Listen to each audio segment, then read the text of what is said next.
I just want to talk about off and not jumping up, because I know that was one of Lana's big ones, and I would probably put in that category the jumping and the mouthing. She does a lot of just like coming out. It's not a bite, it's just a real light mouthing, but it could potentially be annoying or not a behavior we like. So a lot of things like the mouthing and the jumping, it's attention-seeking behavior, right? So we reinforce that behavior when we pet them or talk to them, or if she comes up and grabs your hand and you're like, oh, what do you want? So one of the best things you can do for jumping and mouthing is to ignore it, to move away, do not give her eye contact. You could, let's see if she'll do it. She's gotten so much better about it.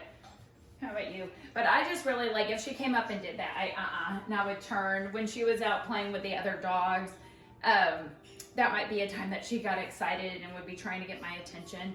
But it's really gotten so much better. But ignore that type of behavior. And when you're out and you're seeing new people, be asking her to sit.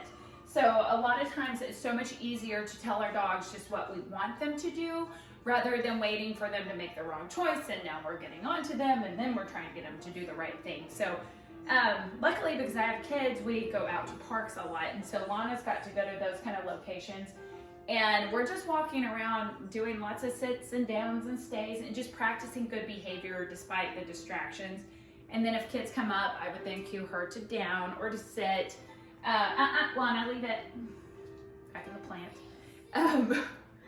So she hasn't quite grasped to leave it forever. Okay. When I took her out to Lazy Dog, the restaurant, whenever the waiter would come up, I would cue her to sit, right? So I wasn't just waiting for her to jump on the waiter so then I could correct her. I'm telling her what I want her to do. I'm rewarding her for doing it right, so that she makes good choices. And right now she's young, so we're kind of helping. We're trying to help shape her.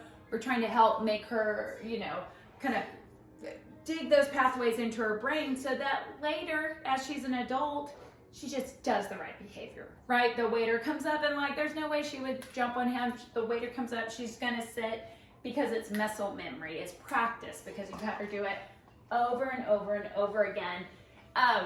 With all the dogs that I have here, especially the big guys right now, everybody's real jumpy and kind of rowdy. Lana, leave it, leave it. Back to the plant. Leave it.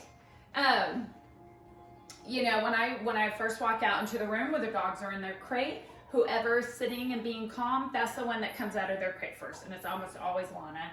And then when I'm outside, I won't pet the dogs unless they sit, or if they're just standing calmly, I will touch them or pet them.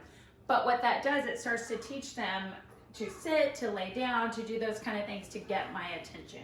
So they just become automatic behaviors they do every time. So that's what I want to say about that.